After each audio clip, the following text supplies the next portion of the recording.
അസ്സലാമു അലൈക്കും വറഹ്മത്തുള്ളാഹി. ഏതൊരു മനുഷ്യൻ ഒരേപോലെ ആഗ്രഹിക്കുന്ന കാര്യമാണ് സമാധാനം. ശാന്തിയിലൂടെ സമാധാനത്തിലൂടെ ജീവിക്കണമെന്ന് ആഗ്രഹിക്കാത്ത ഒരു മനുഷ്യനും ഉണ്ടാവുകയില്ല. ഒരങ്ങാടിയിൽ വലിയ ബഹളം, ആളുകളെല്ലാം ഒത്തുകൂടി. എന്താണ് ഇവിടെ സംഭവിച്ചത്? ഒരങ്ങാടിയുടെ സൈഡിലാണ് സംഭവം. ഭയങ്കരമായി ആളുകളെല്ലാം ഒത്തുകൂടി. എന്താണെന്ന് കരുതി അങ്ങോട്ടും ഇങ്ങോട്ടും ആളുകൾ പരിഭ്രാന്തരായി ഓടുന്നത് കണ്ടു. പല ആളുകളും പിറകിൽ നിന്ന് ഓടി. എന്ത് സംഭവം എന്നറിയില്ല. അങ്ങനെ അവിടെ എത്തി. ഒരാൾ ചോദിച്ചു, എന്താ സംഭവിച്ചത്?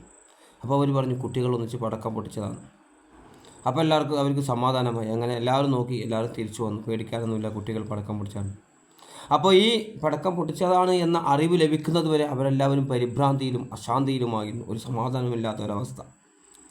അതേപോലെയാണ് പലപ്പോഴും നമ്മൾ ഒരു ചെറിയ നിസ്സാരമായ ഒരു അറിവ് ലഭിക്കാത്തതിൻ്റെ പേരിൽ ഭയങ്കരമായ അശാന്തിയിലൂടെയും അസമാധാനത്തിലൂടെയും ഭയങ്കര വേജാറിലും വെപ്രാളത്തിലുമാണ് നമ്മൾ ജീവിച്ചു കൊണ്ടിരിക്കുന്നത്.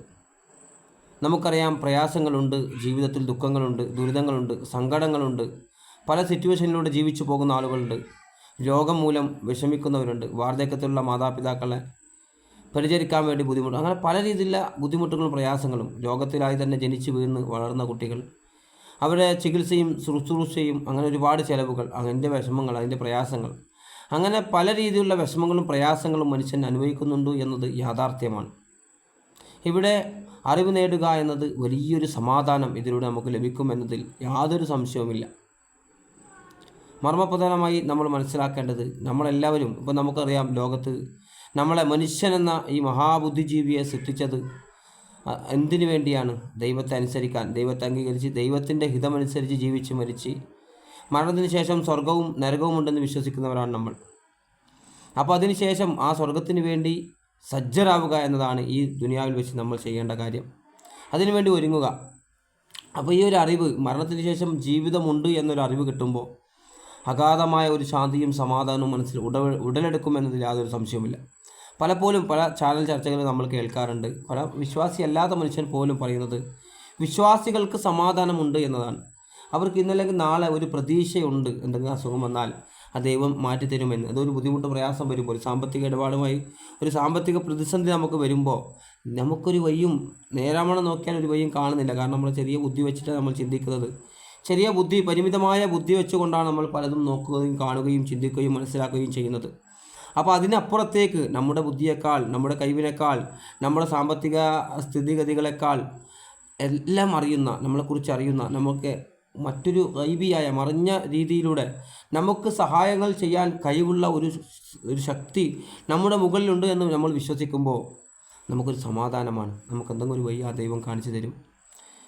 അതേപോലെ ഈ ഒരു അറിവ് ചില്ലറ സമാധാനമല്ല നമുക്ക് നൽകുന്നത്. നമുക്കറിയാം, പ്രവാചകന്മാർ പ്രയാസഘട്ടങ്ങളിൽ ഏറ്റവും പ്രയാസപ്പെട്ടതാരെന്ന് ചോദിച്ചാൽ ആ പ്രവാചകന്മാരാണ് ഈ ദുനിയാവിൽ. പലപ്പോഴും പലരും ചോദിക്കാറുണ്ട്, നിഷേധികളായ ആളുകൾ, ഈ സത്യത്തിൻ്റെ നിഷേധികൾ, അല്ലെങ്കിൽ ഇസ്ലാമിൻ്റെ അല്ലെങ്കിൽ മതത്തിൻ്റെ ശത്രുക്കളായ ആളുകൾ ചോദിക്കാറുണ്ട്, അങ്ങനെയെങ്കിൽ എന്തുകൊണ്ട് ഇങ്ങനെ ദൈവമുണ്ടെങ്കിൽ എന്തുകൊണ്ട് ഈ ഭൂമിയിൽ പ്രയാസപ്പെട്ട ജീവിക്കുന്നവർ, രോഗബാധിതർ ജീവിക്കുന്നവർ, ആശുപത്രി നമ്മൾ പോയാൽ കാണാം നിരവധി അസുഖങ്ങൾ കൊണ്ട് പ്രയാസപ്പെടുന്നവർ, മാതാപിതാക്കൾ നഷ്ടപ്പെട്ടവർ, കുട്ടികളെ നഷ്ടപ്പെട്ടവർ, ഭർത്താവിന് നഷ്ടപ്പെട്ടവർ, ഭർത്താവിന് ഭാര്യയെ നഷ്ടപ്പെട്ടവർ, മക്കളെ നഷ്ടപ്പെട്ടവർ, അങ്ങനെ പല രീതിയിൽ നഷ്ടം സഹിക്കുന്നവർ, അതിൻ്റെ വിഷമം പേര് നടക്കുന്നവരുണ്ട് എന്നത് യാഥാർത്ഥ്യമാണ്. അത് തന്നെ ചൂണ്ടിക്കാണിക്കുന്നത് മരണത്തിന് ശേഷം ജീവിതമുണ്ട് എന്ന യാഥാർത്ഥ്യത്തിലേക്കാണ്. ഇവിടെ ഒരു നീതി നമ്മൾ കാണുന്നത്. അതേപോലെ നീതിയുടെ തുലാസ് വെച്ച്, നമ്മുടെ ഒരു തുലാസ് വെച്ച് നീതിയും അനീതിയും നോക്കുമ്പോൾ പലപ്പോഴും നമ്മളിവിടെ കാണുന്നത് അനീതിയാണ് എന്നതിൽ യാതൊരു സംശയവുമില്ല. പക്ഷേ ഒരു നീതിയുടെ നാൾ വരാനുണ്ട് എന്നത് ഒരു സമാധാനമാണ്. ഒരു നാളെ വരാനുണ്ട്. ഇപ്പോൾ ചെറിയൊരു പ്രശ്നം നടന്നു, അയൽവക്കക്കാർ തമ്മിൽ അല്ലെങ്കിൽ കുടുംബക്കാർ തമ്മിൽ ചെറിയൊരു പ്രശ്നം നടന്നു. അപ്പോൾ നമ്മൾ ചിന്തിക്കുകയാണ്, നമ്മൾ എന്തുകൊണ്ടും, നമ്മൾ സാമ്പത്തികമായി താഴെയുള്ളത് കൊണ്ടോ അല്ലെങ്കിൽ വലിയ സ്വാധീനമില്ലാത്ത കൊണ്ടോ നമ്മൾക്ക് വലിയ നഷ്ടം സംഭവിച്ചു. നമ്മൾ സ്വത്ത് ചിലപ്പോൾ അങ്ങോട്ട് പിടിച്ചെടുത്തു, അല്ലെങ്കിൽ നമ്മളെ ചെറിയ സമ്പത്ത് അവൻ അതിക്രമമായി എടുത്തു. നമുക്കൊരു വഴിയില്ല, നമ്മൾ നിരാശനാണ്, നമുക്കൊന്നും ചെയ്യാൻ പറ്റുന്നില്ല. നമ്മൾ ഒരു നിലക്കും നമുക്ക് നമ്മൾ എന്താ പറയുക, ഇപ്പോൾ ഇംഗ്ലീഷിലൊക്കെ പറയാറുണ്ട് ഒരു വേർഡ്, നമുക്ക് സഹായിക്കാറുണ്ട്, ഒരു നിവൃത്തിയില്ല സഹായിക്കാൻ. അപ്പോൾ അങ്ങനത്തെ അവസ്ഥയിലൂടെ നമ്മൾ കടന്നു പോകുമ്പോൾ പോലും നമുക്ക് ഈ ഒരു ചിന്ത വരികയാണെങ്കിൽ ദൈവം ഇതിനൊരു വഴി കാണിച്ചു തരും. അല്ലെങ്കിൽ നാളെ പരലോകത്ത് ഒരു ദിനം വരാനുണ്ട്, അന്ന് വിചാരണയുടെ നാളിൽ നമ്മളെ ആ ദൈവം അന്ന് നമുക്കൊരു വഴി, വഴി, തക്കതായ ഒരു വഴി നമുക്ക് കാണിച്ചു തരും. അന്ന് ശിക്ഷയും രക്ഷയുമില്ല ആ ദിവസത്തിൽ നമ്മൾ അടിയുറച്ച് വിശ്വസിക്കുന്നത് കൊണ്ട് നമുക്ക് പ്രശ്നമില്ല. നമ്മൾ സെൻറ്റ് പോയാലും, നമ്മളെ കുറച്ച് സ്ഥലം, ഒരു ചെറിയ സ്ഥലം അങ്ങോട്ട് പോയാലും, ചെറിയൊരു സാമ്പത്തിക ബുദ്ധിമുട്ട് വന്നാലും പ്രശ്നമില്ല, നമുക്ക് നാളെ കാണാം. പരലോകത്ത് വെച്ച് ചില മുതലാളിമാർ പണിക്കാരെ പറ്റിക്കാറില്ല. എത്രയോ ആളുകൾ പണിയെടുപ്പിച്ചിട്ട് ഗൾഫിലൊക്കെ നമ്മൾ കാണാറുണ്ട്, പല സ്ഥലത്തും കാണാറുണ്ട്. അത് തുച്ഛമായ ശമ്പളം കൊടുക്കും, അല്ലെങ്കിൽ കൃത്യമായി കൊടുക്കില്ല, അല്ലെങ്കിൽ പല രീതിയിൽ വഞ്ചിച്ചെടുക്കും അവരിൽ നിന്ന്. പക്ഷേ നാളെ ചോദ്യം ചെയ്യും, സമ്പാദിച്ചതിനെക്കുറിച്ച്, എവിടെ നിന്ന് സമ്പാദിച്ചു, എങ്ങനെ സമ്പാദിച്ചു, എങ്ങനെ ചിലവഴിച്ചു എന്നൊക്കെ ചോദ്യം ചെയ്യുന്നതിനെക്കുറിച്ച് നമ്മൾ ചിന്തിക്കുമ്പോൾ നമുക്കൊരു സമാധാനം. നമ്മളെ പറ്റിച്ചു പോയി, 5000 10,000 പറ്റിച്ചു പോകുന്ന എത്രയോ ആളുകളുണ്ട്, പറ്റിച്ചു പോയി. പക്ഷേ നാളെ വിചാരണയുടെ നാളിൽ ചോദ്യം ചെയ്യും. നമുക്കതിന് തക്കതായ ക്യാഷായിട്ട് അവിടെ നിന്ന് ലഭിക്കുന്നില്ലെങ്കിലും നമുക്ക് നന്മ അതിലൂടെ ഒരുപാട് ലഭിക്കും. അല്ലെങ്കിൽ നമ്മുടെ തിന്മ, നമുക്ക് കിട്ടേണ്ട ശിക്ഷ അത് മറ്റവന് കൊടുത്തിട്ട് നമുക്ക് രക്ഷയുണ്ടാകും. നമുക്കറിയാം അവിടെ നീതി ഉണ്ടാകും ആ പരലോകത്ത്. അത് അടിയുറച്ച് നമ്മൾ വിശ്വസിക്കും. അതേപോലെ ഓരോ കാര്യത്തിലും ഇപ്പോൾ ഒരുപാട് അസുഖങ്ങളായി കഴിയുന്ന ഒരുപാട് പ്രയാസപ്പെടുന്ന ആളുകളുണ്ട്. അപ്പോൾ പലരും ചോദിക്കാറ്, ദൈവം ഇങ്ങനെ നീതിമാനാണെങ്കിൽ, ദൈവം മഹാകാരുണ്യവാനാണെങ്കിൽ എന്തുകൊണ്ട് ഇങ്ങനെ ലോകത്തിൽ ജനിക്കുന്ന കുട്ടികൾ, ഇപ്പോൾ ഗസയിലൊക്കെ കുട്ടികളൊക്കെ വീഡിയോ കാണിച്ചിട്ട് ആളുകൾ ചോദിക്കാറുണ്ട്, ദൈവമുണ്ടെങ്കിൽ എന്തുകൊണ്ട് ഇങ്ങനെ സംഭവിക്കുന്നു? ദൈവമുണ്ട് എന്നതിന് ഏറ്റവും വലിയ തെളിവാണത്. അതുപോലെ പാവപ്പെട്ടവരുണ്ടെങ്കിലേ പണക്കാർക്ക് അവരെ സഹായിക്കാൻ പറ്റും. ഒരുപാട് സമ്പന്നരുണ്ട്, അപ്പോൾ സാധുക്കളെ സഹായിച്ചാൽ അവർക്ക് പ്രതിഫലമുണ്ട്. സാധുക്കൾ അതുപോലെ ക്ഷമിച്ച് ജീവിക്കുകയാണ്. ഇപ്പോൾ നമുക്കറിയാം വിശുദ്ധ ഖുർആൻ 2-ാമത്തെ സൂറത്ത് ബഖറയിൽ ഒരു വചനം, അതായത് പിന്നെ നിങ്ങളെ ധനം കൊണ്ട് വലനബലുവന്നകും ബിശൈഇൻ മിനൽ ഖൗഫി വൽ ജൂഇ വനഖ്സിൻ മിനൽ അംവാലി വൽ അൻഫുസി വസ്സമറാത്ത് വബശ്ശിരിസ് സാബിരീൻ. ക്ഷമിക്കുന്നവർക്ക് സന്തോഷവാർത്ത. അതുകൊണ്ട് സ്വത്ത് കൊണ്ട്, സന്താനങ്ങൾ കൊണ്ട്, എല്ലാം കൊണ്ട് നിങ്ങളെ പരീക്ഷിക്കുന്നു. അപ്പോൾ അവിടെ ചില ആളുകളെ സമ്പത്ത് ഒരുപാട് കൊടുത്തിട്ട് പരീക്ഷിക്കും, ചില ആളുകളെ സമ്പത്തില്ലാതെ പരീക്ഷിക്കും. ഇത് അറിഞ്ഞാൽ തന്നെ ഒരു സമാധാനമാണ്. കാരണം സ്വത്തില്ലാതെ ബേജാറാകുന്ന ആളുകൾ പേടിക്കേണ്ട, ഒരു പരീക്ഷണമാണെന്ന് വിശ്വസിക്കുക. അതേപോലെ ഒരുപാട് സ്വത്തുണ്ട്, എന്നാൽ അഹങ്കാരം കാണിക്കേണ്ട. കാരണം എന്താ, നാളെ ഉണ്ട് നമുക്കൊരു ചെറിയൊരു ആശുപത്രി പ്രശ്നം വന്നാൽ തീരാവുന്ന സമ്പത്ത് നമുക്കുണ്ടാവും. ഒരുപാട് കാലം, ഇപ്പോൾ 1 വർഷം 2 വർഷമൊക്കെ ഒരു ജോലി ഇല്ലാതെ, ഇപ്പോൾ കൊറോണ പോലത്തെ അവസ്ഥ വന്ന് ഒരു ജോലി ഇല്ലാതായാലും ജീവിക്കാൻ മാത്രമില്ല ആളുകൾ വളരെ കുറവായിരിക്കും. അപ്പോൾ ഒരുപാട് സമ്പത്തില്ലാവരും ഇത് അഹങ്കരിക്കേണ്ട. കാരണം എന്താ, നാളെ ചിലപ്പോൾ ഈ സമ്പത്ത് വിട്ടുപോകാം. അതുപോലെ അസുഖങ്ങളും പ്രയാസങ്ങളും വിഷമങ്ങളും ദുഃഖങ്ങളും, വീടില്ലാത്ത അവസ്ഥ, വണ്ടിയില്ലാത്ത അവസ്ഥ, വാഹനമില്ലാത്ത പല രീതിയിലുള്ള ദുഃഖങ്ങൾ അനുഭവിക്കുന്നവർ പ്രയാസപ്പെടേണ്ട. നാളെ നിങ്ങളുടെ ജീവിതം മെച്ചപ്പെടാനുണ്ട്, മാറാനിരിക്കുന്നു. അതിനുവേണ്ടിയുള്ള വലിയ വലിയ സ്വപ്നങ്ങൾ കാണുകയും പ്രവർത്തിക്കുകയും ഒക്കെ ചെയ്യുക. ഇതൊക്കെ ചെയ്തിട്ടും പ്രയാസപ്പെട്ടിട്ടും അവസാനം മരണക്കടക്കയിൽ കടക്കുമ്പോൾ പോലും നമ്മളൊന്നും നേടിയില്ലെങ്കിലും ഒരു സമാധാനത്തോടെ ലോകത്തിന് വിട പറഞ്ഞു പോകാൻ നമുക്ക് സാധിക്കും. നമ്മൾ ആരെയും പറ്റിച്ചിട്ടില്ല, വഞ്ചിച്ചിട്ടില്ല, കട്ടെടുത്തിട്ടില്ല, മോഷ്ടിച്ചിട്ടില്ല. അങ്ങനെ നല്ല നീതിമാനായി, നല്ല മനുഷ്യനായി, ഒരു നല്ലൊരു കുടുംബനാഥനായി, നല്ലൊരു പിതാവായി, നല്ലൊരു ഭർത്താവായി നമ്മൾ ജീവിക്കുകയാണെങ്കിൽ നമുക്ക് ഇവിടെ ഒരു പ്രശ്നവും പ്രയാസവുമില്ല. അതുപോലെ ദുഷ്ടന്മാരായ ആളുകൾ അവരും ജീവിക്കുന്നുണ്ടല്ലോ ദുനിയാവിൽ. അവർക്ക് ഭയങ്കരമായ പ്രയാസം ഉണ്ടാവും. ഒരു മരണാശയയിൽ കടക്കുമ്പോൾ, അല്ലെങ്കിൽ വാർദ്ധക്യത്തിൽ കടക്കുമ്പോൾ ദുഷ്ടനായ ആളുകൾക്ക് ഭയങ്കര പ്രയാസം ഉണ്ടാവും. കട്ടും മോഷ്ടിച്ചും തോപ്പിച്ചും അല്ലെങ്കിൽ അന്യായമായി സമ്പാദിച്ച ആളുകൾക്കൊക്കെ വിഷമം, ഭയങ്കരമായ കുറ്റബോധമുണ്ട്. ആ സമയത്ത് പ്രത്യേകിച്ചിട്ടും ചാരിക്കടക്കയിൽ നമുക്കറിയാം.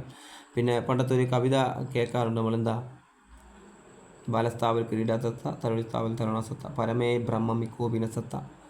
അതായത് ചെറുപ്പത്തിലായിരിക്കുമ്പോൾ അങ്ങനെ ഒരുപാട് കാര്യങ്ങൾ. അതായത് അവിടെ വാർദ്ധക്യത്തിലെത്തുമ്പോൾ ഒരു ചിന്ത കൊണ്ട് അവൻ സമാധാനിക്കുന്നതാണ്. വാർദ്ധക്യത്തിലെത്തുമ്പോൾ ചിന്ത കൊണ്ടായി കഴിയുന്നു. പണ്ടൊക്കെ അങ്ങനെ ചെയ്തു, ഇങ്ങനെ ചെയ്തു, എല്ലാ കാര്യങ്ങളും ഓർമ്മയിൽ ഇങ്ങനെ വരാൻ തുടങ്ങും. ആ സമയത്ത് ദുഷ്ടനായ മനുഷ്യന് ഭയങ്കര വിഷമമായിരിക്കും. കാരണം എന്താ, ഞാൻ വെറുതെ അങ്ങനെ സമ്പാദിച്ചിട്ട് നമുക്കൊരു ഉപകാരത്തിനെത്തിയില്ലല്ലോ, അല്ലെങ്കിൽ മക്കളെ നല്ല അതിലെ മക്കൾ കൊണ്ടുപോയല്ലോ, അല്ലെങ്കിൽ അങ്ങനെ സമ്പാദിച്ചുകൊണ്ട് എനിക്കൊരു നേട്ടവും ഉണ്ടായില്ലല്ലോ ഈ അവസരത്തിൽ. അതുപോലെ ഞാൻ എങ്ങനെ അവർക്ക് തിരിച്ചു കൊടുക്കും? പല പീസുകളിലൊക്കെ പല ചോദ്യങ്ങൾ ചോദിക്കുന്നതായി കാണാം ആളുകൾ. ഞാനിങ്ങനെ ഗൾഫിൽ പോയി ഒരുപാട് മോഷ്ടിച്ചും കട്ടുമൊക്കെ ഉണ്ടാക്കി, വലിയ വീടുണ്ടാക്കി, വാഹനം ഉണ്ടാക്കി, എല്ലാം ചെയ്താൽ എനിക്ക് ഭയങ്കര കുറ്റബോധം തോന്നി. പിന്നെ ബിസിനസ്സൊക്കെ ചെയ്ത് ഞാൻ ഉഷാറായി, നാട്ടിൽ പൈസ ഒക്കെ ഉണ്ട്. പക്ഷേ എന്നും കടക്കയിൽ കിടക്കുമ്പോൾ അവരെ ആളുകൾ, ഞാൻ തോപ്പിച്ച ആളുകളൊക്കെ മരിച്ചുപോയി. ഞാൻ എന്താ ചെയ്യുക? ഓഫീസറോടെയൊക്കെ വന്ന് ചോദിക്കുക. അപ്പോൾ അവരോട് പറയാം, എന്താ അവരുടെ പേരിൽ, നിങ്ങൾ ആരെയാണോ ഉദ്ദേശിക്കുന്നത് അവരുടെ പേരിൽ ധാരാളം സദക്ക ചെയ്യുക. അതേപോലെ ഭയങ്കരമായി ഇസ്തിഗ്ഫാർ ചെയ്യുക. വേറെന്താ വഴി? ഇല്ല, അള്ളാഹു പുറത്തു തന്നു, അതല്ലേ. പക്ഷേ സാമ്പത്തിക അവരുടെ കുടുംബത്തിന് എത്തിച്ചു കൊടുക്കാൻ പറ്റുമെങ്കിൽ എത്തിച്ചു കൊടുക്കുക എന്ന് നമുക്കറിയാം. പല വഴികളുണ്ട്. പിന്നെ ഗൂഗിൾ പേ ഉണ്ട്, അതുപോലെ ബാങ്ക് അക്കൗണ്ടിൽ ഇട്ട് കൊടുക്കാൻ പോയിട്ട് ആര് ഇട്ടെന്ന് അറിയണ്ട. അങ്ങനെ പല രീതിയിൽ ചെയ്യാം. പക്ഷേ ആ ഒരു കുറ്റബോധം, ഇപ്പോൾ കൊടുക്കാൻ പറ്റാത്ത ആളാണെങ്കിലോ, പല മക്കം കൊണ്ടുപോയി ഇവർ കൊണ്ടുപോയി സ്വത്തൊക്കെ ഒകരി വെച്ച് വാർദ്ധക്യത്തിലെത്തുമ്പോൾ, പക്ഷെ കൊടുക്കാനും പറ്റില്ല, ഒരുപാട് ആൾ തോപ്പിച്ചു, എന്തായിരിക്കും അവസ്ഥ? ഭയങ്കരമായ കുറ്റബോധം ഉണ്ടാകും. മറിച്ച് നന്മയിലൂടെ ജീവിച്ചാണെങ്കിൽ സമാധാനം ഉണ്ടാകും. അതുപോലെ ഈ വലിയൊരു അറിവ്, നാളെ മരണത്തിന് ശേഷം ഒരു ജീവിതമുണ്ടെന്നും, അതുപോലെ കിറാമൻ കാത്തിബീൻ, വിശുദ്ധ ഖുർആൻ 82-ാമത്തെ ഒരു വചനം, സത്യസന്ധന്മാരായ മലക്കുകൾ നിങ്ങൾ പ്രവർത്തിക്കുന്നത് രേഖപ്പെടുത്തി വെക്കുന്നു. നിങ്ങൾ പ്രവർത്തിക്കുന്ന മാത്രമല്ല അതിൻ്റെ അനന്തരഫലവും രേഖപ്പെടുത്തി വെക്കുന്നു. അനന്തരഫലം, നമ്മളൊരു കാര്യം ചെയ്തിങ്ങനെ പോയി, അത് കണ്ടിപ്പോൾ ഞാൻ ഇതിനിടയ്ക്ക് ഞാൻ പറഞ്ഞിട്ടുണ്ട്, എൻ്റെ വീണ്ടും തുടർന്ന് തന്നെ കേൾക്കുന്ന ആളുകൾ കേൾക്കുന്നുണ്ട്, ഞാൻ ആവർത്തിക്കുന്നില്ല. കാരണം നമ്മൾ ചെയ്തു വെച്ചതും അതിൻ്റെ അനന്തരഫലം ഉണ്ടാകും. അതുപോലെ നമ്മൾ ചെയ്യുമ്പോൾ എന്തെങ്കിലും നല്ല കാര്യങ്ങൾ ചെയ്യുമ്പോൾ ആ നല്ല കാര്യം ചെയ്ത് മാതൃകയാക്കുക. കുട്ടികൾക്കും ഭാര്യയ്ക്കും മക്കൾക്കൊക്കെ നല്ല കാര്യങ്ങൾ ചെയ്ത് കാണിച്ചു കൊടുക്കുക. അതേപോലെ സമൂഹത്തിന് വേണ്ടുന്ന നന്മകൾ നമ്മൾ പ്രചരിപ്പിക്കുക, നന്മകൾ ചെയ്യുക. സമൂഹത്തിന് ദോഷമായ, സമൂഹത്തിനൊരു നന്മയുമില്ലാത്ത ഒരു കാര്യം പ്രചരിപ്പിച്ചുകൊണ്ട് നമുക്ക് എന്ത് കിട്ടാൻ? പല ആളുകളും സോഷ്യൽ മീഡിയയിൽ പ്രചരിപ്പിക്കുന്നതന്നെ എന്താ? ഭയങ്കരമായ അക്രമങ്ങൾ, കൊലപാതകങ്ങൾ, അതുപോലെ ഒരാവശ്യമില്ല ചെറിയ തമാശകൾ ഇപ്പോൾ എന്തെങ്കിലുമൊക്കെ നമുക്ക് കാണാം, ശരി. അത് മറിച്ച് മൃഗീയമായ കൊലപാതകങ്ങൾ, അതിൻ്റെ ക്രൈം, അത് വലിയ ആളുകൾ മാത്രം പഠിക്കേണ്ട കാര്യങ്ങൾ അല്ലെങ്കിൽ മനസ്സിലാക്കേണ്ട കാര്യങ്ങൾ. പരസ്പരം പെട്ടെന്ന് കിട്ടുക, അല്ലെങ്കിൽ മറ്റവൻ്റെ കുറ്റം, എന്തെങ്കിലും ഒരു ദോഷം കാണുമ്പോൾ, അയൽവക്കത്തോ അപ്പുറത്തോ ഇപ്പുറത്തോ ചെറിയൊരു കുറ്റം, കുറവും ദോഷവും കാണുമ്പോൾ അതിനെ ഇങ്ങനെ പ്രചരിപ്പിക്കുക. നാളെ നമ്മുടെ വീടുകളിലും എന്തായിരിക്കും അവസ്ഥ എന്നറിയില്ല. നമ്മളൊക്കെ വീടുകളിൽ പെൺകുട്ടികളുണ്ട്, കുട്ടികളുണ്ട്. നാളെ എന്തായിരിക്കും അവരുടെ അവസ്ഥയെന്ന്. മറ്റവൻ്റെ ഒരു കുട്ടിക്ക് എന്തെങ്കിലും ഒരു ദോഷം കാണുമ്പോൾ ഭയങ്കരമായി അതിനെ പ്രചരിപ്പിക്കുന്ന ആളുകളുണ്ട്, അതിന് ആഘോഷമായി തീർക്കുന്ന ആളുകളുണ്ട്. പക്ഷെ അവർ മനസ്സിലാക്കേണ്ടത് നമ്മളെ മക്കളൊക്കെ വരാനുണ്ട്. വരുന്ന തലമുറയിൽ എന്തൊക്കെ സംഭവിക്കും നമുക്കറിയില്ല. എവിടെയൊക്കെ മാറ്റങ്ങൾ വരും, എവിടെയൊക്കെ ആളുകൾ മോശത്തരത്തിലേക്ക് പോകും, നന്മയിലേക്ക് ആര് വരും എന്നൊക്കെ നമുക്കറിയില്ല. അതുകൊണ്ട് നമ്മുടെ വഴി ക്ലിയറാക്കി നല്ല രീതിയിൽ നമ്മൾ ജീവിച്ചു മരിക്കാൻ ദൈവം നമുക്ക് അനുഗ്രഹിക്കട്ടെ. വാഹൃദാന അൽഹംദുലില്ലാഹി റബ്ബിൽ ആലമീൻ. അസ്സലാമു അലൈക്കും.